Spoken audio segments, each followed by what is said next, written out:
الله نحمد الله تعالى ونصلي على رسوله الكريم أما بعد সমমনা ইসলামী দলসমূহের উদ্যোগে আয়োজিত আজকের ধর্ষণ ও অশ্লীলতা বিরোধী এই গণমিছিল পরবর্তী সমাবেশে উপস্থিত সংগ্রামী সভাপতি, বাংলাদেশের ইসলামী আন্দোলনের অন্যতম পুরোধা ব্যক্তিত্ব, আন্দোলন সংগ্রামের মহানায়ক শাইখুল হাদিস আল্লামা নূর হোসেন কাসেমি, অন্যান্য শীর্ষ নেতৃবৃন্দ, সংগ্রামী তাওহীদি জনতা, আজকে আমরা অত্যন্ত বিক্ষুব্ধ হয়ে রাজপথে নেমে আসতে বাধ্য হয়েছি।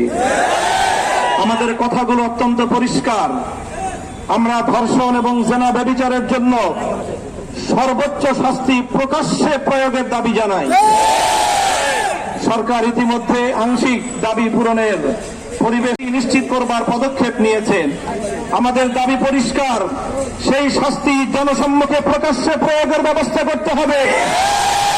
যেন একটা ধর্ষণের শাস্তি, একটা ব্যভিচারের শাস্তি দেখবার পর সমস্ত লম্পটদের বুকের মধ্যে ভয়ের কম্পন তৈরি হয়ে যায়। আমাদের স্পষ্ট আরেক দাবি হল, শুধুমাত্র ধর্ষণের কঠোর শাস্তির মাধ্যমে ধর্ষণ এবং ব্যভিচার বন্ধ করা যাবে না। এর যে উৎসমুখগুলো রয়েছে সেই উৎসমুখগুলো বন্ধ করতে হবে। নারীকে অশ্লীল ভাবে উপস্থাপন করবার সমস্ত অপতৎপরতা বন্ধ করতে হবে। মাদকের অবাধ সরবরাহ এবং প্রাপ্তির ব্যবস্থা রুদ্ধ করতে হবে। নারীকে যারা অশ্লীল ভাবে উপস্থাপন করছে, সিনেমার বিলবোর্ড, বিভিন্ন চলচ্চিত্রের পর্দা, নাটক এবং টেলিভিশনের পর্দার মাধ্যমে যারা নারীকে ভোগ্য পণ্য হিসেবে, ব্যবসার পণ্য হিসেবে উপস্থাপন করছে, তারা মাতৃজাতির কলঙ্ক করছে। আমরা একটা সময় পর্যন্ত দাবি জানাবো, সরকারকে বলবো, এই যে রাস্তাঘাটে বিভিন্ন বিলবোর্ড, বিভিন্ন ডিজিটাল অ্যাডভার্টাইজমেন্ট, বিভিন্ন সিনেমা হলগুলোতে, নাটকের নামে টেলিভিশনগুলোর পর্দায় নারীকে অশ্লীল ভাবে উপস্থাপন করার এই প্রবণতা রোধ করুন, এই অপতৎপরতা বন্ধ করুন। একটা সময় পর্যন্ত আমরা দাবি জানাবো।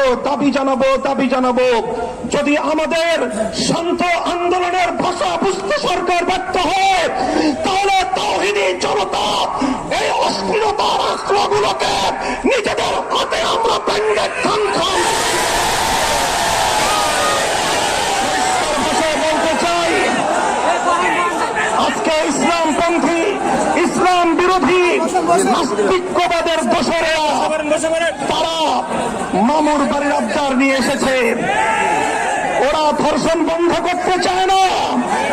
ওরা ধর্ষণ বিরোধী বিভিন্ন সংগ্রাম এবং বিভিন্ন সমাবেশের নামে রাজপথে প্রকাশ্যে নারী পুরুষ তারা অশ্লীল এবং যৌন আচরণের মাধ্যমে গোটা দেশ এবং জাতিকে কলঙ্কিত করার পায়ে তারা চালাচ্ছে। এর চেয়ে বড় কথা, বাংলাদেশের আলেম সমাজের ওয়াজ মাহফিল, কোরআনের মাহফিল, আলোচনার মাহফিল, ওয়াজ এবং তাফসীরের মাধ্যমে যেখানে মানুষকে নীতি নৈতিকতার শিক্ষা দেওয়া হয়, স্বাধীনতার শ্লীলতার শিক্ষা দেওয়া হয়, সেই ওয়াজ মাহফিলগুলোর বিরুদ্ধে আজকে তারা বিষোদ্গার শুরু করেছে। আমরা বুঝি না এটা কি সরকারের সাথেই তাদের কোনো পাতানো খেলা কিনা। একদিকে তারা দাবি তুলছে ওয়াজ মাহফিল বন্ধ করতে হবে, আরেকদিকে প্রশাসনের বিভিন্ন জায়গা থেকে ওয়াজ মাহফিলের পারমিশন না দিয়ে সারা দেশের ওয়াজ মাহফিল গুলোকে বন্ধ করে দিচ্ছে। আরেকদিকে গোটা দেশের সিনেমা ব্যভিচার ধর্ষণের উস্কানি দেওয়ার জন্য অশ্লীলতার আখড়া সিনেমা হলগুলোকে উন্মুক্ত করে দেওয়া হচ্ছে। আমি জানি না আগামী দিনে মাহফিল বন্ধ করে সিনেমা হল উন্মুক্ত করবার কোন পায়তারা যদি চালানো হয়, তাওহীদি জনতা সিনেমা হল দখল করে মাহফিল বাস্তবায়ন করতে পারে।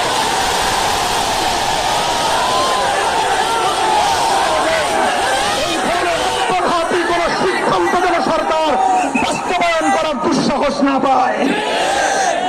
৭১ টেলিভিশন চ্যানেলকে বলবো, ইসলাম বিরোধী ওলামায়ে কেরামের তৎপরতার বিরুদ্ধে, কোরআনের মাহফিলের বিরুদ্ধে, ওয়াজ মাহফিলের বিরুদ্ধে বিষোদ্গার করা যদি বন্ধ না করো, তোমরা গণমাধ্যম নয়, ইসলাম বিরোধী ষড়যন্ত্রের আখড়া হিসেবে চিহ্নিত হবে। তোমরা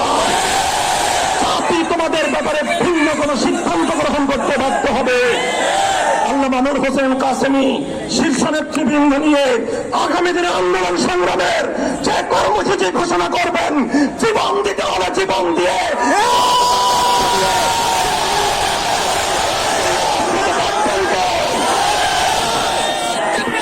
এ যুগের বীন কাসিম তুমি, রাজপথ মহানায়ক, সত্যনের পতাকাবাহী আল্লামা মামুনুল হক।